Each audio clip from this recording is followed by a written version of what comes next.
let me know if that is fine. Okay, I'm just taking a look at the chat box. Would somebody like to make a little point? Any of the staff members?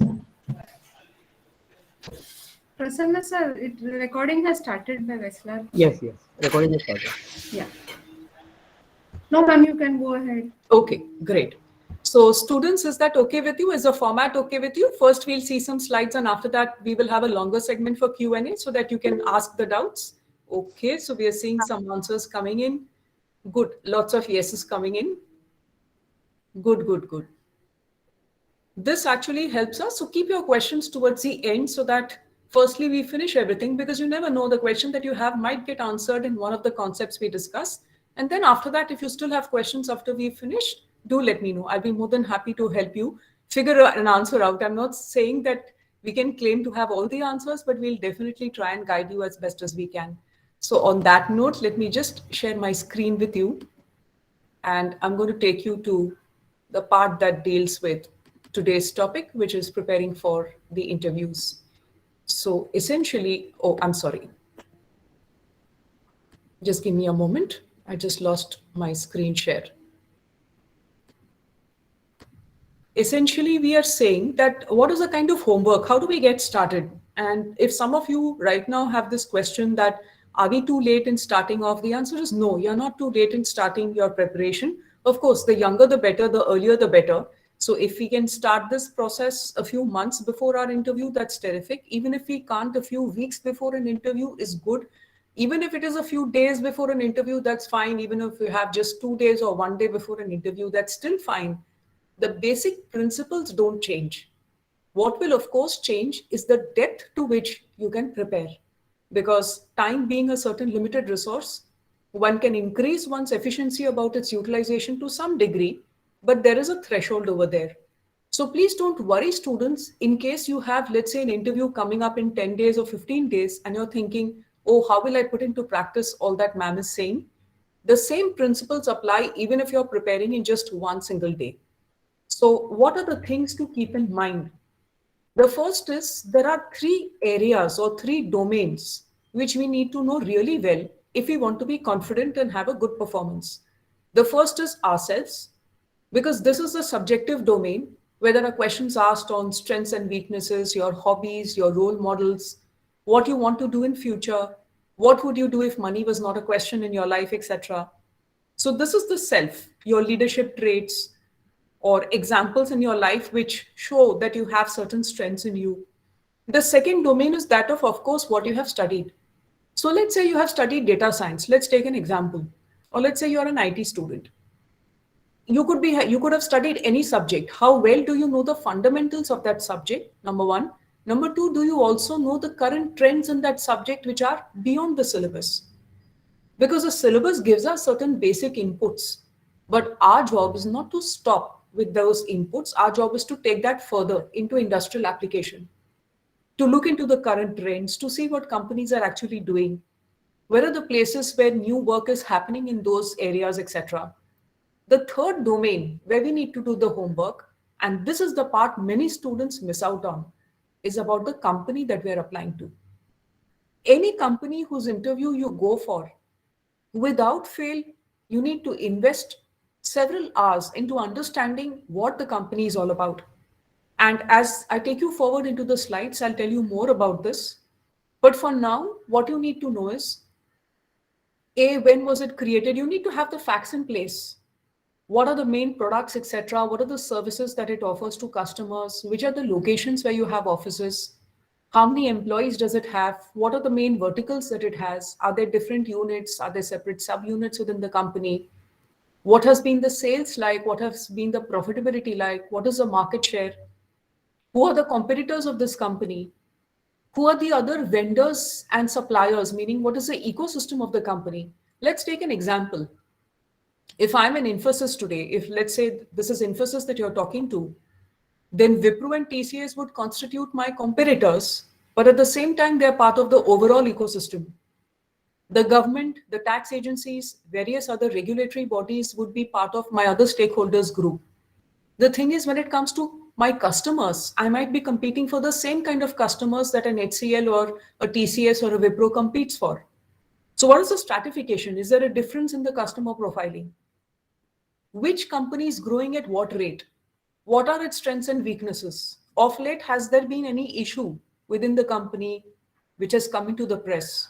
On the other side, what are the plans being made by the company? If you go to their website and on the landing page itself, on the home page itself, you're going to find that there are little tabs that say for the press, news reports, etc., etc. Can I find out what are their future plans? Now, you need to know that this allows you to customize the way in which you pitch yourself. How you give the answer that you give will change based on the company that you're applying to. Now, somebody may say, really, does it matter? The answer is yes. 80% of the content may be the same, but that last 20% is tweaked. Take a very simple example. At home, let's say you live in a family where, let's say you've got an elderly grandparent and you have your parents, and then you're there, maybe you've got a brother or a sister. Now, your mother or whoever else may be cooking a certain amount of food every day, but that food may not be identical for everybody. Maybe for the grandparent, there's lesser spice or lesser oil or lesser salt because of a health issue. So first that is removed, and then after that for the other certain things are added. Maybe for the youngest person in the family, there's something extra that's made or a specific tweak which is made. So a good part of the bulk of the food preparation may stay the same, but there is customization that happens based on who's the person consuming the food. So in the same way, when we present ourselves to the world, the bulk of who we are, that part doesn't change. But what will change is which aspect of our personality we allow to get expressed. So for example, all these companies that I just now mentioned to you, one thing that is common to them is that they're highly ethical companies, which means if you're asked an interview question that has to do with any sort of an ethical dilemma, you'll be happy to know, because I'm sure most of you, if not all of you, are ethical young people. You need to express that without any inhibitions, without worrying that if I say that I'll take the honest path, then that can go against me. You don't need to have that worry. Now, I'm not saying that you do the opposite and you apply to an unethical company. So this is where I'll stop my analogy. But I'm sure we get the point that the third part of the domain here, what I've written here as company, this is very, very crucial because this is what allows you to match and map who you are with who they are. So a lot of the conversion, what we call an interview conversion into a successful call, happens because of this factor. And similarly, the converse is also true when you have bright, intelligent young students who, for some reason, are unable to crack an interview, they're unable to get that appointment letter or that call. The reason is often it's not because they're not good enough. They do have competence, they are intelligent, and they're good human beings, but they've not been able to show how they are aligned with what the company also is and what the company therefore needs. So that's why this part is the hidden but crucial part of our homework. This has already been spoken of in our last 8th January interaction. Those of you whoever attended would remember we spoke about a unique selling proposition or unique value proposition. We had discussed Ikigai and we had asked what is it that makes you unique and different compared to others. In other words, your strong positive traits, your strong good traits, value add traits. Very crucial for us to prepare our interviews for our interviews by writing out answers. And last but definitely not least, when you're doing your preparation, keep things in perspective. I'll share with you an example. I was recently talking to a young person in his 20s who was very worried that right now he's looking for jobs, right? He's not able to get jobs. So he said that, ma'am, outside it seems when you read the papers that there are a lot of jobs happening because people are talking of attritions and resignation, but when I'm applying, I'm not getting through. Now, this person had reached a point of almost depression. And it took me a good bit of time to talk to him and make him understand that just because right now you're going through a phase where things don't seem to be working out in your favor, does not mean that you should get disheartened and lose hope in yourself. I said, how about taking a break from what you've been doing? Step away from it, step back, do other things. He's, of course, got some time on his hands, so he can afford to do that. I said, we're going to revisit this after some time. You are welcome to come back and talk to me. You will find that when you shift perspective sometimes and step away from what you're doing repeatedly and finding it's not working, cut the frustration by taking a little bit of a break, maybe just mentally, and ask yourself, what could I be doing something differently? Is there something I could tweak? Is there something I could change? Sometimes you don't even need to actively search for that particular answer. Just giving your mind a bit of a break allows that stress to taper down, and then your mind itself is able to throw up certain, what we call the aha moments, those ideas which come up when you least expect it. So this part is very important, because otherwise what happens is young, bright, intelligent boys and girls get very anxious while preparing for interviews. I have actually seen people, including MBA students, break down into tears because on the first day of placement season, they could not get any job. Now, later on, when they think about it, they themselves laugh. And they say that, yes, eventually we did get a job, and not just a job, but a very good one. But somehow what happens is we link our success in such interviews, etc., with our identity and our self esteem. Please don't make that mistake. You are worth much, much more than a job interview. Yes, an interview is a milestone, and getting a job, being successful in the interview, is also another happy milestone. But if not this one, then the next one. If not this one, then the next one. Maybe if not this, then maybe you're supposed to be doing something else. There's a whole wide world of options out there. So keeping things in perspective, therefore, is extremely important, so that we are in the right frame of mind and we don't beat ourselves mentally and emotionally because of things which are sometimes not in our hands at all. On this note, let's talk about a little more in terms of the homework areas. In the previous slide, for example, I told you that there are three domains: knowing yourself, knowing your subjects, knowing the company.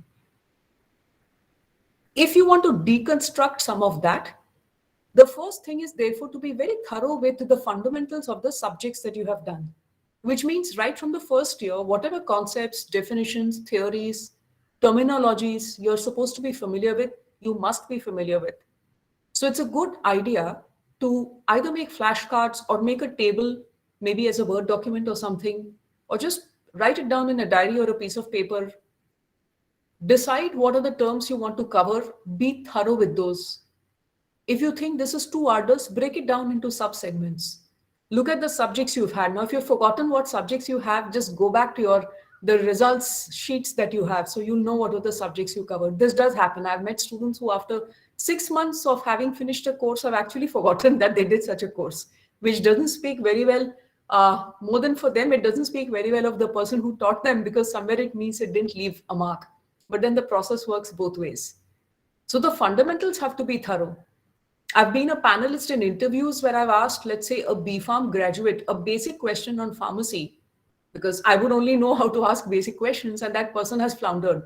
Or let's say there's a civil engineer and I ask something very basic about maybe bitumen versus concrete roads or something, and that person can't answer or can't justify a certain answer.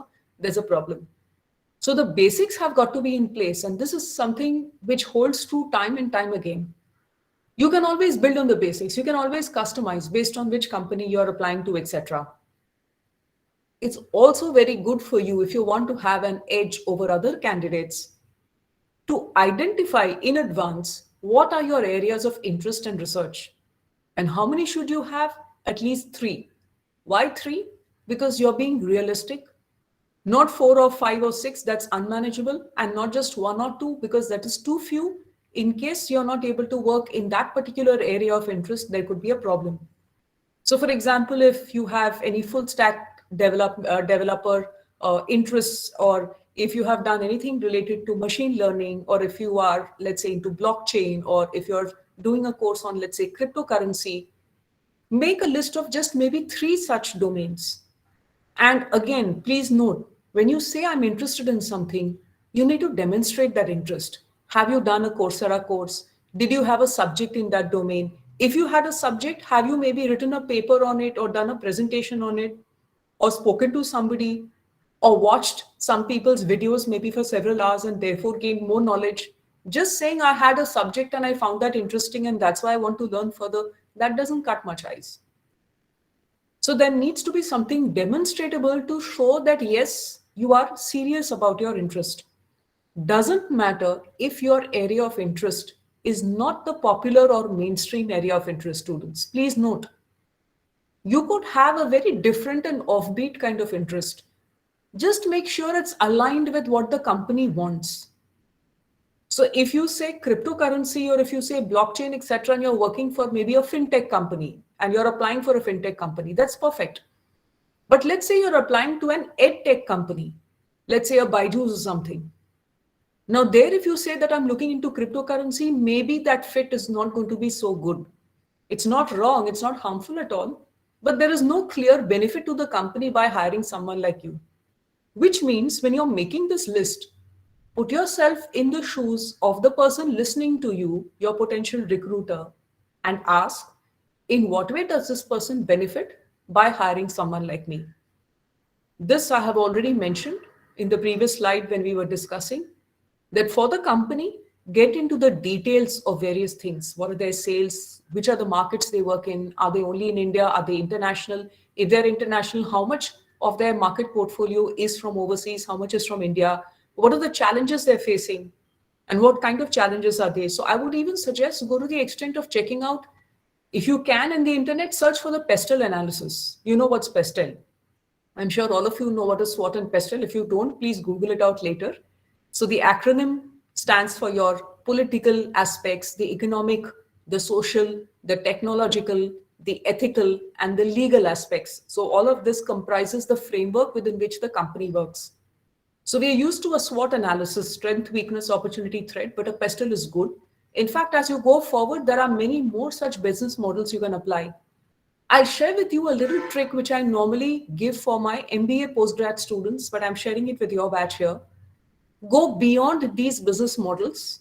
Look up business models which are called as heptalysis, CATWO, VPEC-T, etc. All you need to do is search for business analysis models on the internet and you're going to get it. Now, what you should do is, let's say you're applying to a certain company. Let's take Infosys again as an example. You make your own VPEC-T analysis, make your own CATWO analysis. You have SCRS, Moscow. There are many such analysis models. Our job is right now not to go into the details of it, so I'll not take your time to tell you more about these, but each of these stands for a different manner in which you can analyze a company. Imagine if you do this analysis and then sit for the interview. You are going to be like a little doctor who's able to tell that, look, this is where the company is strong and this is where in future there could be a challenge that emerges, maybe from another country or maybe from another competitor in our same country, whatever it is. So you're now thinking like a corporate doctor. That is what happens when you go into the depths of this. And believe me when I say not even one candidate out of 100 is likely to do this, which means this is going to be a terrific differentiator for you. And this we had mentioned in our last interaction session when we talked about Ikigai. We need to finally align ourselves with the company in terms of our areas of work, the areas of interest for research, etc., that we have, the Ikigai that we have, and so forth. Now, there could be other areas of homework, which are these. It's important in our minds to list out all those situations in our lives which demonstrate the fact that we have a certain skill or an attitude or a value. So for example, if someone asks me that, okay, what are your strengths? And let's say that I decide to say, I'm persistent. Now, can I show at least 2 examples from my life which demonstrate that I was persistent in a situation where I could have easily given up? I didn't give up. The answer needs to be yes. So you choose what is it that you want to define as your values. You might say determination, creativity, integrity, honesty, diligence, accountability, responsibility, teamwork. Please emphasize on teamwork. Students, I can't tell you how important it is. We are today in the 21st century, a society that overemphasizes leadership at the cost of being a good team member. Now, logically speaking, you would know if everybody is a leader, then who is the team member? If everyone wants to be in the spotlight and everyone wants that others should listen to him or her, then who will be the listeners? A smart person knows how to toggle between these roles. A smart person knows that these are roles we play. It's like an actor donning certain clothes. This is not the fundamental us. The fundamental us is a bundle of great traits. But whether those traits are good enough for us to be a leader or not depends on the situation. So there are certain situations where, yes, you are ready to take on a leadership role because maybe you have domain competence. Simple example, let's say some of you were in student committees and you all interacted with the outside world either for placements or maybe for fundraising, for sponsorship for ads, etc. Now, if that has been your strength, then maybe in future also you can take up some role which is an active leadership role in that area. On the other hand, let's say you've never done it. And yes, you want to try it, but you're not sure you're going to be the best, and maybe there's someone else who'll be better. No problem. Be the team member who supports and assists. So please remember to talk about being a good team member when the situation needs it. There is no shame, no embarrassment in saying that I can step away from the leadership role when required. In fact, this is a necessity.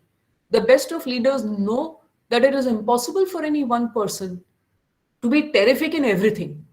That's just not possible. So there are times when you step away. In fact, people who claim to be or pretend to be perfect at all that they do are usually extremely insecure people who need to wear that mask and show the world that, look, I'm the best.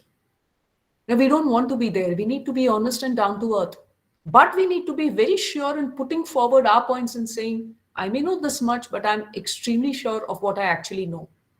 So, coming back to point five, therefore, be thoroughly convinced so that if you're cross questioned on this, you do not get shaken. For every good trait that you talk about, you should have at least two real life examples so that you can substantiate it. Point six and seven are very obvious. I'm sure your professors have been telling you now for several months you need to read the newspapers, which most of us don't, because to the best of my knowledge, I have yet to find a Gen Z person picking up an actual physical newspaper. It's usually on the mobile. No problem if it's on the mobile, but please understand the mobile e-news works on the basis of algorithms, which means if you are interested in politics, you're going to get more news in your news feed related to politics. If you're interested in sports, let's say football, that will come up much more. If you're interested in science and tech, that is what is going to come up more. It's a bit of an echo chamber.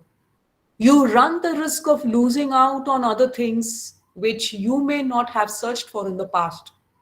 So please be aware that this is a blind spot and rectify it. How do you rectify? If you want to continue reading on the mobile, do so, but consciously list out what are the other areas which you have not gone into so far and know a little bit about them. Now, no interviewer is going to ask you which tennis player won which match in which year in some place. This is not a GK quiz. So you don't have to worry that, oh my God, what is it that I have to be prepared for? But are you at least aware what is happening in terms of trends in any domain, be it politics, be it sports, be it industry, be it the fact that after the pandemic, the supply chain management has changed all over the world?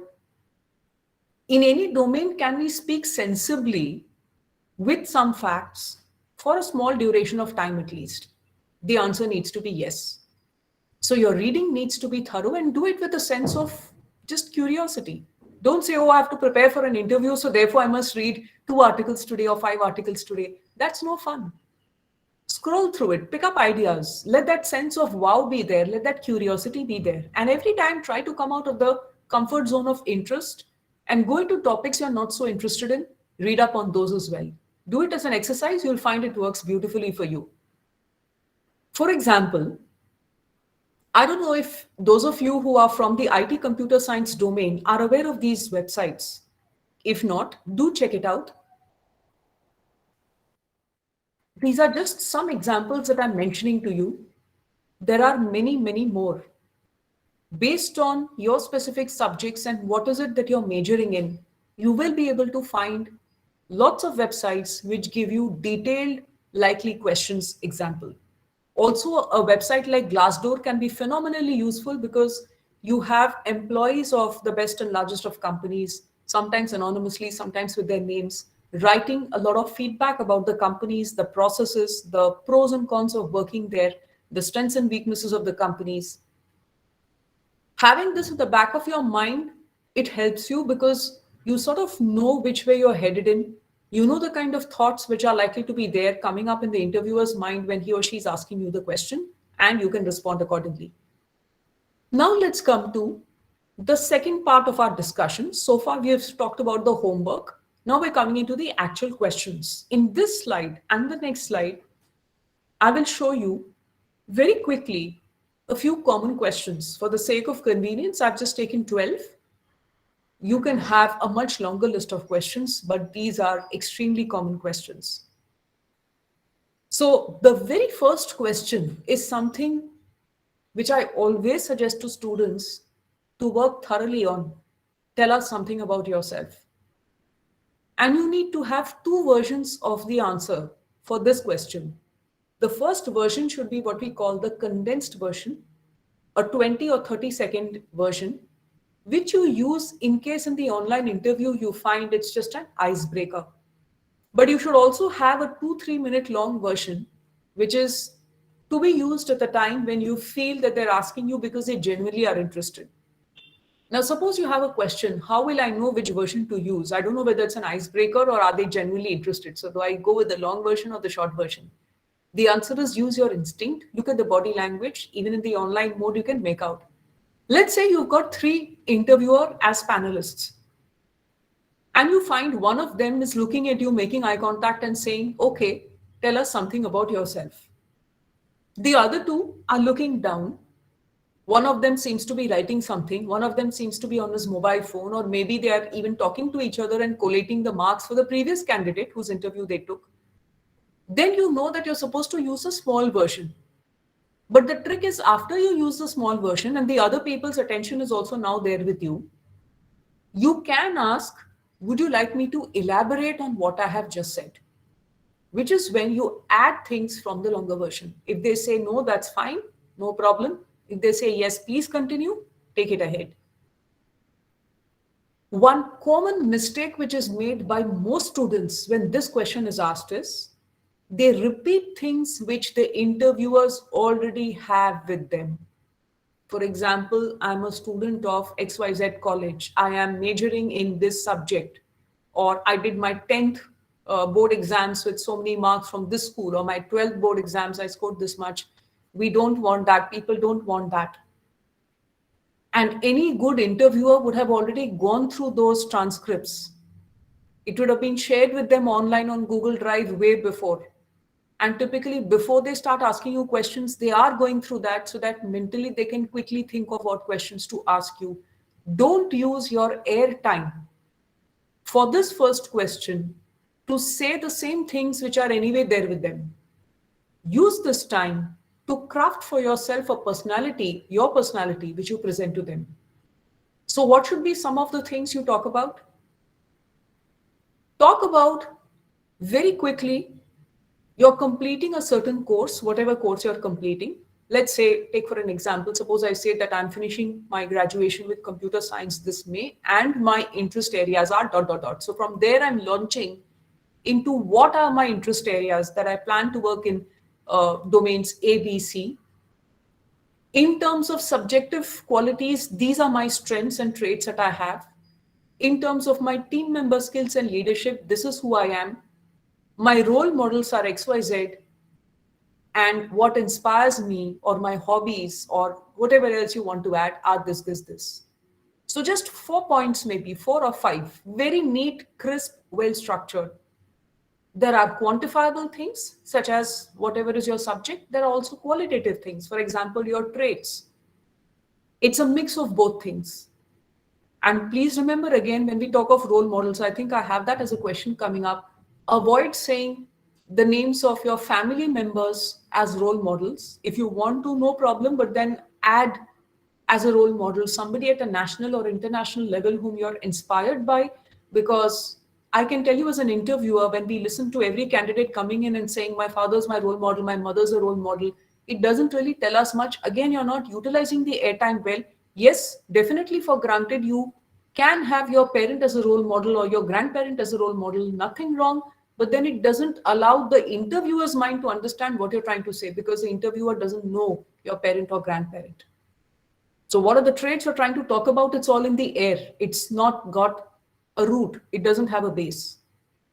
So coming back to this first question, therefore, have 4 to 5 crisp points structured. Now, for the longer version of this question, the same things you will substantiate more. So, for example, if you say I'm a very determined person, you will have 1 or 2 examples to show that maybe when I was in the 12th standard exam, I went through a very bad health challenge, or maybe, God forbid, you had some other problem in the family, some family emergency, somebody was unwell, there was a financial hardship, or God forbid, you lost a family member, how you were able to still be resilient, how you were able to carry on with determination, do your exams. Maybe you did well, maybe you didn't, but the point is you were able to push through with brute force simply because you know when something has to be done, it has to be done. So you can elaborate on that one word of determination by justifying with examples from your life. So the longer version of this answer should be more fleshed out. So to use a basic analogy, the crisp version is like a skeleton, whereas the longer version is like the full human being with the flesh and blood and skin and all of that. Going forward, question 2 is very obvious. We have spoken of this. Question 3 is one of the areas which interviewers, at least I personally find a little amusing, because when you ask people for strengths, that's fine. But the moment you ask people for weaknesses, you get the same cliched, rehearsed answers that coaching classes sometimes teach. Oh, I can't say no to people. If you get someone like me in the interview, I will say, go get a life. You need to set boundaries. Don't think that that is good. Or I'm very meticulous about details. Or I can't stop doing a task until I have finished it. Now, the question is, should we go to the other extreme? Should we be brutally honest about our weaknesses and say, look, I'm likely to erupt in anger if someone says something wrong or does something wrong, and I just might throw things around and smash them up? Of course not. Hopefully, we're not doing that in our lives, but that is not what we're supposed to be presenting. The thing is, all of us do have areas which we recognize as being not so optimal. We know we need to work on it. It could be something as basic as having your dinner at an earlier hour, sleeping at an earlier hour, and then starting the next day earlier in the morning. Or it could be a certain trait where maybe you're a great listener, but you don't always communicate your emotions or your point of view to the other person because you're concerned the other person might be offended or hurt. In other words, you're a sensitive person, but you're overtly sensitive. You can talk about it with honesty, with authenticity, but here's the caveat. Please also say what you're doing to improve things. Once you do both these things, that's a winning answer. So remember, you can definitely talk about some aspect in yourself very honestly, which you know that is not your best, you're trying to improve. With that, talk about what is it that you're doing to make things better. So you could say that I have started in the past couple of months working as per a specific timetable so that I'm able to pull back my daily schedule because I know that I need to be productive. As a corporate employee, I need to be productive. This is how the weakness part needs to be tackled. Please do not look at websites for answers for this question. I strongly suggest that, students. Be free to look at websites when it comes to the technical parts of your learning. When it comes to you, your personality, be honest, be authentic, also be strategic, because like I said, you're not going to be a completely open book, but you will be honest. You're not going to tell a lie, which brings me to a very important thing. A common question that students have often asked me in such interactions is, ma'am, what happens in case we're asked a question whose answer we don't know? Is it okay to say we don't know? Or should we try and take a guess or fib around or try and sort of confuse the matter and say something? Different people may give you different opinions. I'll tell you mine. You then decide what you would like to do. According to me, speak the truth. Say, I'm sorry, I don't know. However, if there is something linked to that topic which you are aware of, very gently mention that. This can actually work in your favor. But if you are not at all aware of any such linked thing either, that's all right. You can simply say, I'm really sorry, I'm not aware of this. To try and beat around the bush is actually insulting the intelligence of the interviewers. And this can boomerang big time against you. So I will not at all encourage inauthenticity. One needs to be honest and authentic while talking. One needs to be genuine while talking. Whether it is in the physical world as an interaction or in the online world, authenticity is always perceived and the lack of that is also perceived. Nobody is a fool. People can make out from the way in which you keep eye contact, whether you're looking eyes left side up or right side up. Small giveaways are there. We call these micro expressions. And We may not even be aware that we're reading someone's expression, but we actually are. So I personally would say 100% genuineness and authenticity is what is required.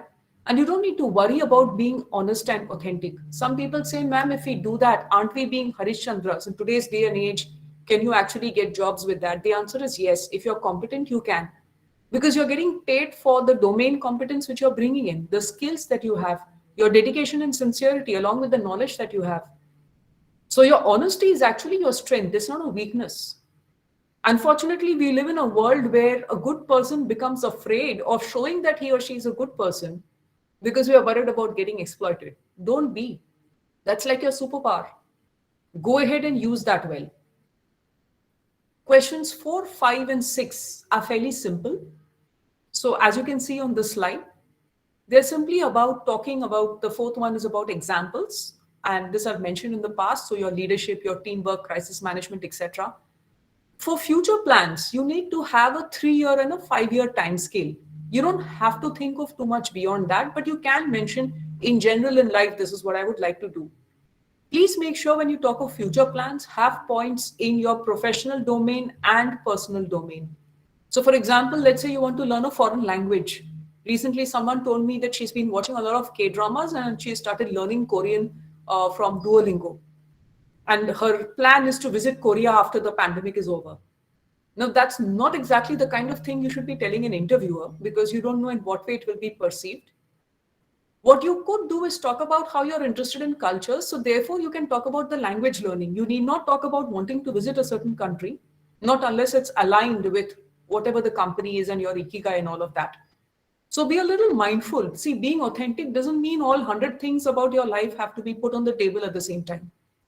But being authentic means you're not falsifying something and presenting that. Number 6 is a common question again that is asked, but a fairly simple one, which again helps you clarify what your dedication, passion, and purpose is all about. That if somebody were to give you a lot of money or you win a lottery or something, what would you still want to do for the rest of your life? So ideally, your answer should be similar to what you're anyway applying for and doing. In other words, let's say if you're a computer science person, that is what you should be doing. Now, there is a question that can come up in students' minds. Let's say you know that after working for some years, you plan to do an MBA. And it is likely that when you're asked your future plans, this thought is there at the back of your mind. And you're wondering, should I be honest and talk about it? This is why I said you can talk in terms of a 3-year or 5-year time frame. You may or may not talk about an MBA. You can say that I would like to see how my role in life and the role in my work shapes up in terms of general management. As of now, let's say I'm working in data science, but after a point of time, I would like to move into the general management sphere and get all-round learning and responsibilities which match my learning. You can even ask the company that do you have plans by which you sponsor your employees, let's say to good B schools like ISB, etc. Do you give sabbaticals to employees? A lot of companies nowadays do. Students, companies are also aware of the need to retain talent. There is a lot of attrition that's happening these days, and the gig economy is going to be booming in the years to come. So even large companies want to keep the good people they have hired and especially the ones they've trained because you spend time and money in training people. So you don't have to say that I'm going to leave you all and go away because maybe you won't. Maybe they'll be the ones who sponsor you for a 2-year MBA. You can say that I would like to get into general management and therefore I'm looking forward to learning in that domain. And then if you're asked a question further, you can say that as of now, it's an open thing, but as of now, what I can say is that I plan to work. This is what I want to do. If you swear undying loyalty to the company and say, look, I'm going to be with you all till my last day of retirement, etc. Now that is very inauthentic. Nobody can predict what we're going to be doing even a few days down the line. Where we'll be, how we'll be, nobody knows. So that should be completely avoided. The remaining 6 questions. 7 is a very indicative sort of question. What did you enjoy as a subject? What did you find tough? And which was the one you were worst at? So this is where sometimes interviewers can play what I call the Tom and Jerry games, because they can try and palpably feel for what was a weakness in your academics. The main thing is to stay calm, have a smile on your face, and treat the whole thing as a little exercise, a little game, and just answer again authentically. Again, when you're talking of a subject where you didn't do well, try and see what might have been a plausible reason. If you just say it was tough, that doesn't cut any ice again. So what? There are lots of subjects that are tough. It doesn't mean we should not do well. It might be because certain fundamentals went unanswered. Maybe because you didn't seek out and take the help that was required initially from professors, from friends, maybe from external sources.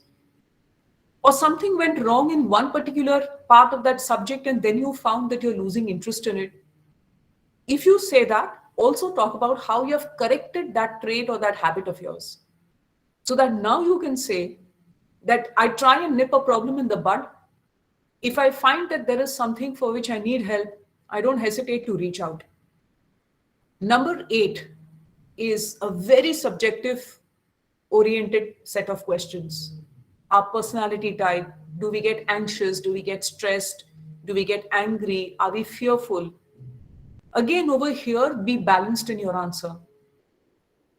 I would like to say that there is nobody who's either permanently angry or permanently stressed or always calm, always like a yogi. We all have mixtures. There are times when we are doing very well, there are times when we flounder and fall. There are times we are extremely calm and balanced, and there are times when we are not. We're all jagged and spiky in terms of our personality. Validate who you are, talk about maybe one or two experiences, say what you have learned, and then say how you're becoming a person with greater equilibrium and balance. Number 9, I've already mentioned, so we won't dwell more on that. Number 10, again, this is a highly underutilized question, your hobbies. Unfortunately, a lot of people don't have hobbies. Scrolling on Instagram is not a hobby. Sending messages to people or being on Twitch or just being on Reddit for a long time, those are not hobbies. What we need to do is therefore revisit some of the things we might have done as children and enjoyed. It could be art and craft, it could be sports, it could be baking, maybe, it could be gardening, it could be anything where you actually enjoyed it. It could be singing, it could be listening to music. Please note it can be either active or passive. Maybe you play a musical instrument, or maybe you're a singer. Maybe you don't do those, but you're very interested in music and you appreciate different kinds of music. The point is, can you talk about it for a small duration of time? If someone says, okay, you listen to music, what kind? Indian or Western? You might say Western. Classical, pop, contemporary, you might say, okay, classical. Then do you know the difference between, say, Mozart's compositions versus Beethoven versus Chopin versus Tchaikovsky versus whoever? The thing is, going just to Wikipedia and reading about it won't help. If you have actually been interested in that domain, you will be able to talk about it. I know very little about music, but I would be happy to have a conversation, let's say, on why I would like a Vivaldi as compared to maybe some of the compositions of Mozart, barring a few exceptions, of course. Now, that's a personal choice, but the point is, do you hold an opinion? And are there facts which support why you hold that opinion? Similarly, are there books you read? Now, reading is a habit that has unfortunately gone out of our lives. But again, go back to your childhood. Did you enjoy reading maybe Tinkle magazine, if any of you have heard that, or Amar Chitra Katha, if again you know what I'm talking about? If all your time was on Shinchan and Pokemon and Doraemon and all of that, then there's a problem. However, again, you can turn that around and make it your strength. How? Convert it into pop culture references. Can you create your own memes using pop culture? Can you use those memes in places? Do you have a blog where these are being showcased to the world? If yes, that becomes a hobby. Please note, it's not what is the hobby which is important here. It is A, how passionate you are about it, B, how that helps your creativity. So as long as these two conditions are fulfilled, you can talk about how you're a fan of Tintin and Asterix, and that would be fine. You can talk about Harry Potter, and that is going to be fine. When it comes to authors, again, unfortunately, I've come across a lot of interviewees who will give very pat answers. They've either read Dan Brown or they've read a few standard authors. I will not mention some of the names because there are names which make me want to cover my ears and say, please don't say that this is the author whose books you have read. Please read at least few, maybe 4 books or 5 books, which you enjoy. Do not just read a book for the sake of an interview preparation. Please believe me when I say that's going to be a dismal performance when you talk about it. Figure out books you like. If you are confused, ask somebody in your house. Go to the Amazon online website, and most of the books that you can buy, you will find there's a look inside arrow which allows you to read a little bit of it. So read a page or two and see if you're feeling curious to read more, and only then read the whole of it. You can always download on Kindle. And there are so many free PDFs as well which are available today, non-pirated versions, of course. The point is, it can be fiction, non-fiction, it can be anything. Can you talk about how you have expanded your thinking through reading? And please make sure these books are not always linked to your subjects. If you're one of those very stodgy people who like to read only about your subjects, that's fine. But again, this is my personal opinion. I think you're sort of missing out on things. It becomes as if the spectrum of white light, instead of splitting into 7 colors, you end up with just one or two, and that's it. Now, that makes for a very dull sort of performance. You should be able to talk about multiple things. Question 11. This is a question that needs careful crafting. For every company you apply to, you need to have a separately customized answer. So when I say three-part answer, what are we talking about? You, your domain competence, what the company needs, and therefore how your domain competence is aligned. So when we say you, we are talking about qualifications and traits, domain competence, not just the subjects you have done, but maybe additional courses, certificate courses, your Coursera, Udemy, MOOCs, whatever you have learned, any kind of YouTube videos that you have watched, which have allowed you to build knowledge over a point of time. And the third is what the company needs, which is aligned to point two, and you show that alignment. So this is how you build your three-part answer. Because the third part of the answer is always going to change, the second part of the answer will also have to change as per the third part. So question 11 will need a separate preparation for every company you go for an interview. Many of the other answers, you can use the same answers. So for example, when you talk about personality type, that answer is not going to change. But when you talk about question 11, why do you want to work with us? Obviously, that answer has to change. So for example, you may apply to a company who have plans to go international in a much bigger way. Maybe they already have taken small baby steps, but now they're going to be doing more.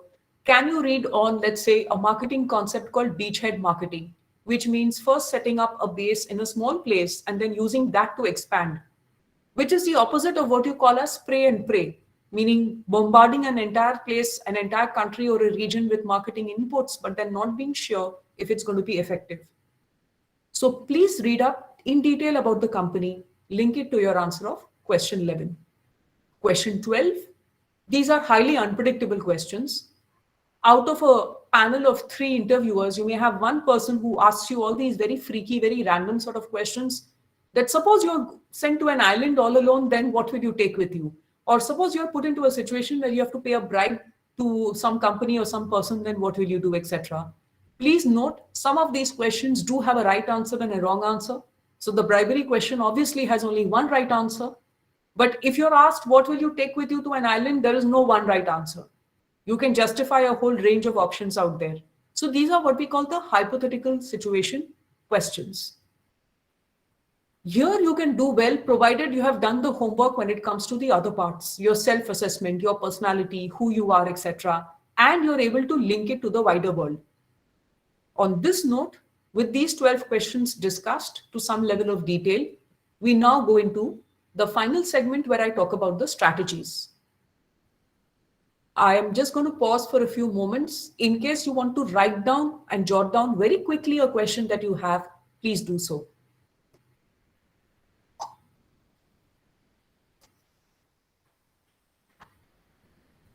All right, so let's get into the strategies.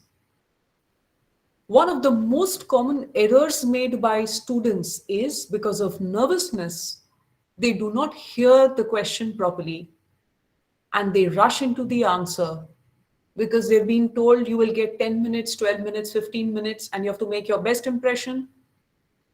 So they're busy trying to fill the air time and they understand the question wrong. It's heartbreaking when that happens, especially, I mean, I personally find that very, very sad because you can see bright, intelligent young boys and girls going completely off track.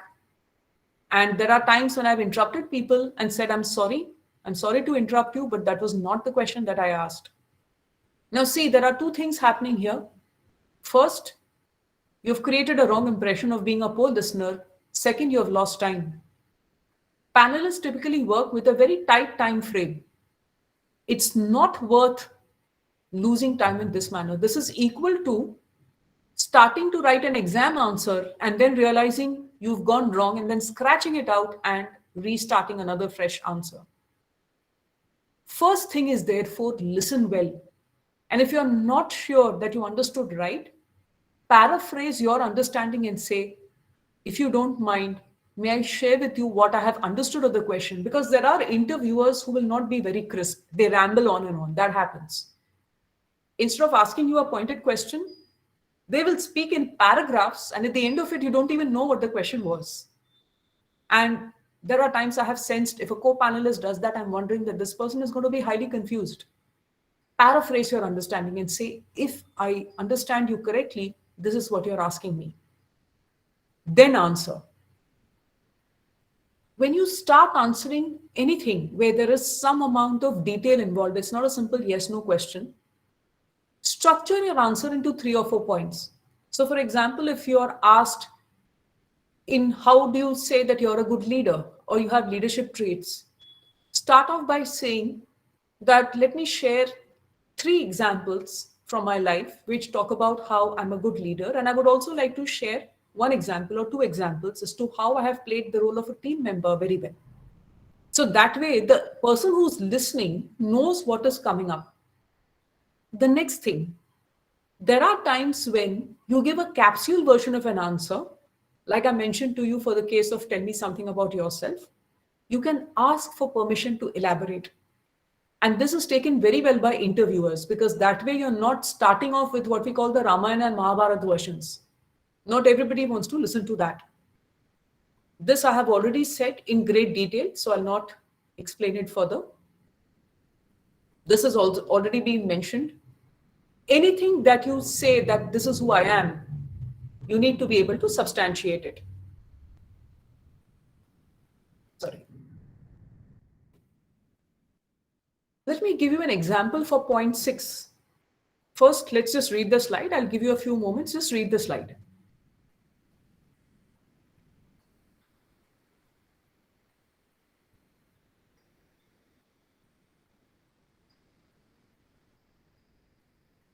Suppose you get an interviewer who asks you, how many white cars are there in Mumbai?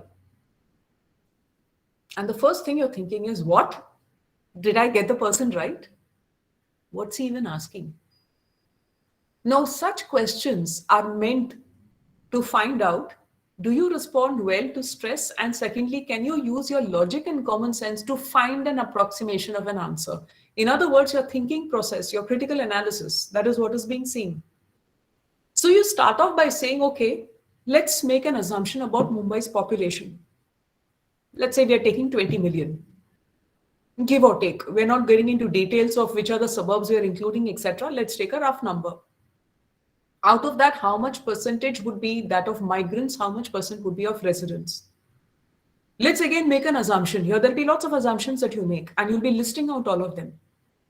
Let's say 10 to 20% are going to be migrants, which leaves the balance as residents. Out of the residents, how many are likely to have, let's say, two-wheelers, such as bicycles, scooters, etc. And how many are likely to have cars? So let's say you come up with a number of 5% to 7% of the balance residents are likely to have cars. Now, all of them may not be using the cars, that's a different story, but they may be having cars. Now, from the people who are there, again, you can use a certain assumption. You can say that because in Mumbai, the public transport tends to get overloaded, the numbers can move up or down. In cities where the public transport is a little more benign, in the sense there is more infrastructure available as compared to the density of population, you may have lesser people owning cars, which is a very paradoxical thing. Because there you can have space on the roads for cars, but if let's say the metro works well, the trains work well, the tubes and buses work well, then people don't need to have their own cars. Take UK or Netherlands, for example, Germany, for example. There are such areas, Melbourne in Australia. Then you say that, okay, if you look at cars, now you've come to a certain percentage of the population that is likely to be a car owner. What are the colors which are available? So you can say primary colors, so many, the secondary shades, etc., so many. Let's take a spectrum for the purpose of simplicity of around 20 to 25 color shades, of which white being a common color is likely to be more prominent or more common than others. And then you come down to a small percentage of those cars, therefore, and say, this is likely to be the number of white cars. Now, if somebody says, can you prove it? Your counter question should be, can you disprove it? And you realize at that time the person is going to smile or laugh, and you realize that the whole thing was meant to see in what way your brain navigates its way through a maze. It's like leaving you at one end of the maze and expecting you to emerge from the other side. So this is what we mean by analytical process of thinking. So don't get stumped if you are given such a question that seems completely random and you're thinking, is this even logical? Chances are, yes, it is logical. It's just meant to test in what way you can firstly respond nicely, not get stressed, not start panicking. Secondly, what's your logical process? And of course, list all the assumptions that you're making. Number 7, number 8, number 9 have already been said. I'll straight away take us to number 10. Whenever you're answering a question, you are speaking from the point of view of a student. But also be cognizant, be aware of what is the interviewer's purpose. They're given a small span of time and they have to recruit a certain number of candidates in that entire batch of people that they're seeing, maybe from your college and other colleges and so many other places. So typically each panel will have dozens of interviewees and there will be simultaneous panels so that hundreds of candidates are interacted with. And then from that, they will be selecting their pool. Sometimes the numbers can go into the thousands for large companies which have bigger volume, let's say, recruitments. What is it they want? They want to see that you have the right skills and you have the right attitude and values. As long as end of the day you can demonstrate that, you stand a very good chance of scoring well and therefore getting your job. So keep their point of view, their perspective. They're not there to grill you. They're not there to stress you out. Very few people, I can share with you, it's not that there are no such people. Most interviewers are likely to be, in general, good people. They may be bored, tired, a bit cynical, whatever. They have their own frustrations in life. But they're not trying to make you into some sort of a victim. They're not trying to victimize you or make you feel small. So never feel afraid before an interview. Very often students project their own fears to interviewers and they believe the interviewers are like lions about to pounce on them. No one wants to do that. They have a target. They're given a certain amount of time. They need to quickly pick people who suit what the company's profile needs. Just demonstrate you are what the company needs. So it's as basic as that and you're in a good place. So with this, we come to our concluding thoughts. Remind yourself to practice, write down the answers, and then try saying it. You can rehearse in front of a mirror, you can say it into the open air. Just don't go out and start talking to yourself. Although we all wear masks, but it's going to still look a little funny. If you have family members who are willing to help you out very kindly, make them what I call the bakras and get them to listen to your answers, let them give you feedback. Are you talking too fast? Do you need to slow down? Are you using fillers? Is some Hindi coming into the English conversation? There's no problem if Hindi comes in, provided that's the culture of the company. If it is not the culture of the company, be mindful of that. And of course, whatever you do, keep observing and learning. Even if you're taking a break and watching a funny YouTube video, that can become material for you to talk about. So whatever you're doing, do it with alertness, mindfulness, and intelligence. You could be listening to a song, you could be eating something new. You could have made a disaster in the kitchen when you tried to bake something. Can you weave it into your answers because you learned something from it? So as long as we keep learning from whatever we do, I repeat, whatever we do, that adds to our value in the world, in society, to the company. We need to know what we control is our efforts, our thoughts, our actions, our enthusiasm, our attitude. We don't control the people around us. So, for example, our interview prospects, the people we are going to work with, the kind of culture our company has, the way in which our teams engage with us, how we progress in future in our career, we don't control, but we influence them. To some extent, we influence, and there are things we don't influence at all. The big things which happen in society, in the world, right now we're going through it, so we know that. Remember, there's no use in stressing about these two circles. Keep the focus here. Then there is very little stress. I'll not say there is no stress, but it's very, very manageable and small because here you know this is what you control, which is why we say do an action and then rest assured an action is going to get a commensurate reaction. So, this is what we call the circle of control versus the circle of influence. Focus your energies on the circle of control. One of the worst things to do is to treat an interview preparation in a competitive way by saying, I will do better than others. The only comparison is with our past, our future, after that with others. So the fundamental is with our past. Have we made progress? The second part is with our future potential. Am I reaching closer to my potential? Am I reaching some place where I can feel that sense of respect for myself that yes, I have pushed forward? You may want to look at your peers, but that's a tertiary benchmark. It's a level 3 benchmark. Keep this in mind, and you will find you are laser sharp with your focus in the right direction. And as we reach the conclusion of, I would say, last Saturday and this Saturday's interaction, for those of us who are a little anxiety prone, we start feeling overwhelmed. Even if we are sincere, we start wondering and worrying, can I do this task? It seems to be too Herculean. All you need to do is take baby steps.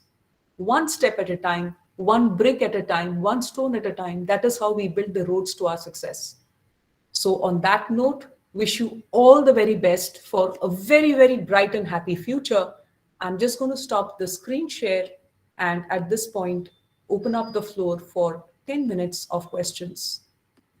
You can use the chat box, or if you would like, you can unmute and speak. The choice is yours. Ma'am, I would just say one thing. I was not fortunate enough to have such talks conducted for me when we actually, I don't know about the others, but I'm speaking for myself. Otherwise, things would have not been so afraid just before the interview. So I think the students should understand the importance of how we're trying to get them prepared for the outside world. Absolutely, ma'am. I think most people of our generation will say we never had such talks. We all learned the hard way by trial and error. True. But ma'am, that's what now we try to give this generation what we wish we had. A lot of, in fact, our endeavors in VESLARC, I'll share with you since you're kind enough to say this. A lot of what we initiate in VESLARC comes from this thinking that what is it we wished we had at that time. Let us try and give it to our young people now so that they don't go through the same hardships and they find it a little easier, a little smoother. So, Yes. most welcome. I can see a lot of thank you messages coming up in the chat. Yeah. Most welcome. Please ask your questions. Most welcome, most welcome, most welcome. Good to see that. Good to see that. Good to see that. I'm so The happy. numbers are really good. It's around 113 must be attending.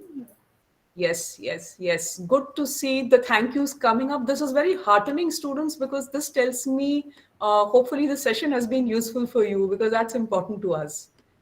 And So, I think it's the right time now that they make their resumes, start getting prepared for the future.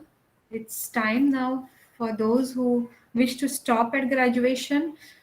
For those who are going to do their PG, 2 years will just fly away. yes, but even for PG, they'll need to prepare for the interviews any which way. Yes.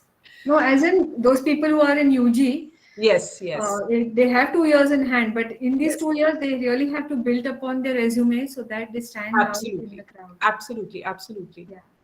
Good to see that. I'm so happy to find the very sweet messages because this just helps us know what things are likely to be. Okay, so there's a question that's Yeah. coming. What salary package do we expect? Yes. So there's a lovely answer given there by the questioner student, do we give a range? Yes, you do. You do talk about a range, but then it also depends upon whether or not you're going to an established company or you're going to a startup. For a startup, you could think of giving a range. For an established company, they'll anyway be having a certain scale. So you could say that for me, whatever is the scale that's decided by the company existing as of now for freshers, that is fine with me. However, for me, the focus is going to be on learning A, B, C, D. So rather than just a salary, if I get the chance and the opportunity to be sent for certain trainings, I would like to go for that. So I would strongly advocate link this particular answer of salary package to other things such as perquisites like learning development, being sponsored for certain learning sessions, etc.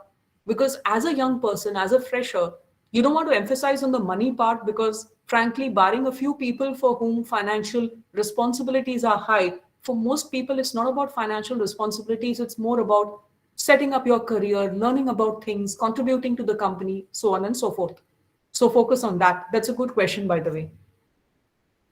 Good to see that. Anushka, could I request you to please share the feedback form with the students? So students, as we reach the conclusion, let me just emphasize this particular session was done under our United Nations PRME programs SDG 4, which is about quality education. Because under quality education, we try to focus on what is known as holistic skill development, which is what we've been trying to do by telling you more than just what the textbooks have so that you're confident as to how you present yourself to the world. And those of us who have not yet subscribed to the YouTube channel, VESLARC's channel on YouTube, please do so. So Anushka, I'll just request you to put up the link in the chat box for everyone's benefit. Anushka ma'am has already shared the Google form link with us. Please just take 2 minutes of your time and let us know what your suggestions are. So yes, Sapna, I can see your question. You will be getting it on the channel. In fact, the previous one is already up on the channel, but I think there's a bit of a problem with the audio video synchronicity of that one. Hopefully this one should be fine. You will get to listen to it because we put it very quickly. Within a day or two, we put up the recording on the channel. So, okay, so there's another, I think, feedback form. Yeah, ma'am, we're sorry, but we want this feedback also to be done so that we keep it for our reference. Absolutely. That is very much required because we also need to track what we're doing. Yeah. So, Sapna, thank you so much. That's so kind of you. That's a very, very sweet message you've put up. I'm so glad from your messages, what you're indicating that it was useful. If you do not have questions now, no problem. You're welcome to reach out to us at veslarc@gmail.com. Reach out and let us know what your question is. We will reply to you. Please don't think that, oh, the question is over. I forgot to ask, ma'am. Now what is going to happen to me? Don't worry. It is not just a 1 hour plus 1 hour interaction. Even later, you're welcome to share your questions with us. It is, we will respond to it. So there is a question I can see. Is it necessary to talk in English? Depends completely on the company. There are companies where a mixture of English and Hindi is fine. Do your homework. See how the others are talking. Are they using pure English? Then you go accordingly. Are they using a mixture? Go with that. If in doubt, ask. It's always good to ask. In fact, this is true even when you're addressing people. Normally, we just say sir or ma'am, but if ever you need to use somebody's name, always ask, how would you like to be addressed? Yes, Hindi is our mother tongue. Like I said, there is no harm in using Hindi at all. You simply need to make sure it's part of the culture. So somebody's asked for the feedback link. The two have been shared in the chat box. Is this opening? Anushka, just check if our feedback link is opening. Second link needs permission. I don't know if you're referring to the link of the form which your college has put up. Please check. Our form should not be needing a link permission. So Avni ma'am, Shweta ma'am, if you can just check. Students are saying the second one isn't open. Yes, ma'am. Yes, we're just checking. Okay. No problem. Students, this will be checked and your professors will be able to help you out with this. So thank you. Students, sorry ma'am to interrupt. Students, it is opening because I have received few responses. I guess it is a problem from your side. Ma'am, they might not be using the VES ID. Yeah, Yeah. that If could they be do, one reason. it will open. So please Yeah, see to very it that often. you are using VS link. Yeah, we all get, even the professors, we get used to that. You have to use the right account link when you are going into something. For those for whom it is not opening, we will keep the link open for some more time. The links are already there on the chat box, Obia. So don't worry. And even the VESLARC feedback form link will be there for a while. So please don't worry. You will be able to access it. Thank you. So I can see some student, Yogesh has already written done. Students, wish you all the